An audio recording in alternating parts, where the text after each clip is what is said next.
Hello, my friends. Today I am back to do my movie and book wrap up for June. As usual, I'm going to be talking about the movies, TV shows, and books I consumed in the month of June.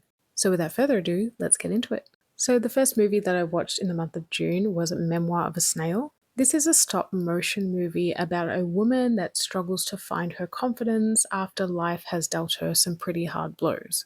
And it's absolutely beautiful and heart wrenching. I highly recommend checking this one out. It will tug at your heartstrings. I cried a lot. I then watched the original The Fog and the remake of The Fog because I was comparing the original to the reboot and doing a little segment on my blog where I see which one I prefer.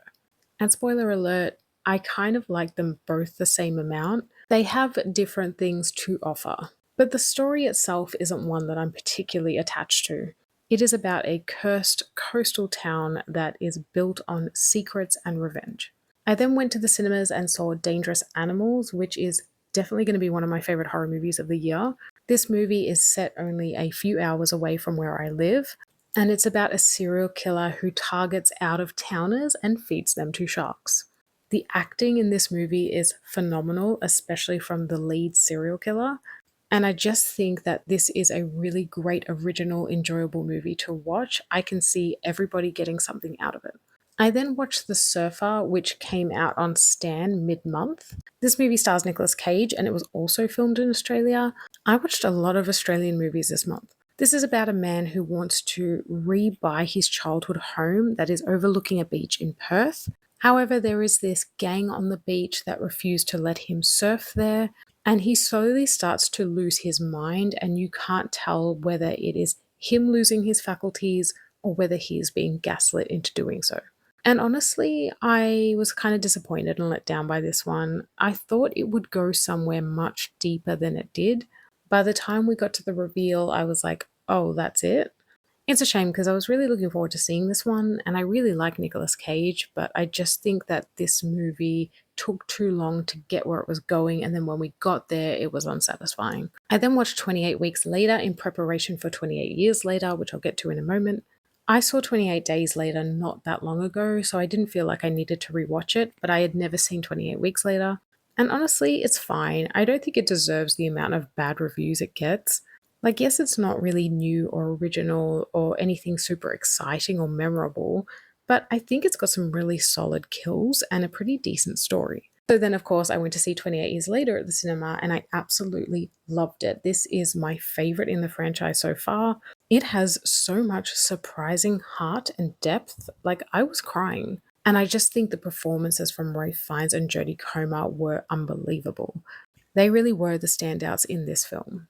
So, this film is going to become another set of movies in a new trilogy, and so it is meant to end on a cliffhanger. It's absolutely stunning as well. It was filmed in Northumberland and it's just got the most beautiful scenery. I felt like I was watching something from Lord of the Rings or The Witcher or Game of Thrones. I highly recommend it. It's not just your average zombie movie. And then I watched The Infiltrator, which is our movie club pick of the month. So, me, my mum, and sister have a movie club, and each month someone picks a different movie. This was my mum's turn, and she picked this one. This movie is based on a true story about a real man who infiltrated Pablo Escobar's cartel and served to take them down from the inside. I knew absolutely nothing about this topic before watching this movie, and I found it really fascinating and really interesting and so well acted. This movie had a lot of high tension and it definitely kept me on the edge of my seat. I recommend checking it out. And I rewatched The Rule of Jenny Penn, which is definitely my favorite horror movie of the year. I can't see anything else topping this one. I'm obsessed. I love this movie so much, and I just felt like watching it again because it came to Shudder. Definitely check this out if you haven't. It has John Lithgow and Jeffrey Rush. Do I need to say more? Then I went to the cinemas and saw Megan 2.0 and I hated it. I'm sorry, I did not like it. The original Megan was one of my favorite movies to come out of 2022, and this did not feel anything like that one. It's not horror, it's not even scary, it's not even thrilling. It was just an action comedy. Megan does not speak like this Megan does. Like, the original Megan didn't say things like, hold on to your vaginas. I was just bored and it went for way too long. It went for 2 hours. Like, it did not need to be 2 hours long. I was just let down. I'm a huge fan of Megan and this just was not it. And then today, on the last day of June, I watched Upgrade. Now, the reason I watched Upgrade is because I am ranking all of Leigh Whannell's directorial films, and this is the only one I haven't seen that he directed. And I really enjoyed it. This is about a man who gets his spine severed by a gang, and he gets an upgrade in his mechanics so that he can move and fight and engage in combat. And he works with his upgrade or his new implant to take down the men that harmed him but also killed his wife in the process. There's nothing original about this movie. We've seen this story time and time again where the machines take over, but it was really thrilling and enjoyable to watch, and I really liked the lead's performance. In terms of television shows, I finished Lost Season 5, and that's about it. Lost Season 5 is so good because this is when they start to time travel, and I love anything to do with time travel. They even reference Back to the Future in this season. This is why Lost is the best television show of all time. And finally, for books, I finished Atmosphere by Taylor Jenkins Reid. She is one of my favorite contemporary authors, and this book was an absolute smash. It is about a female astronaut in the 80s who has to keep her relationship with another woman secret, but it's so much more than that. It has a lot of depth and familial storylines. There is a connection that she has to her niece that made me a sobbing mess by the end. Taylor Jenkins Reid always manages to engage me in topics that I normally wouldn't be interested in, like tennis, surfing, and now space travel.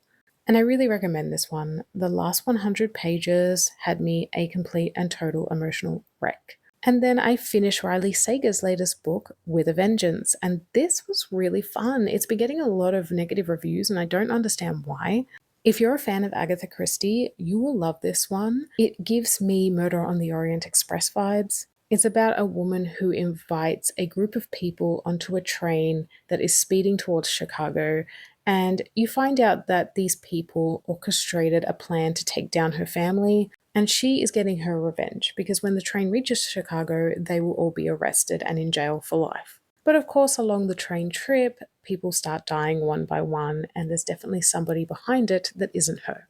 It's a real mystery thriller whodunit, and I really enjoyed it. I feel like it deserves way more praise than it's been getting. And so, my friends, this is everything that I watched and read in the month of June. In July, we will have I Know What You Did Last Summer and a new body horror movie coming to cinemas called Together, which looks absolutely amazing.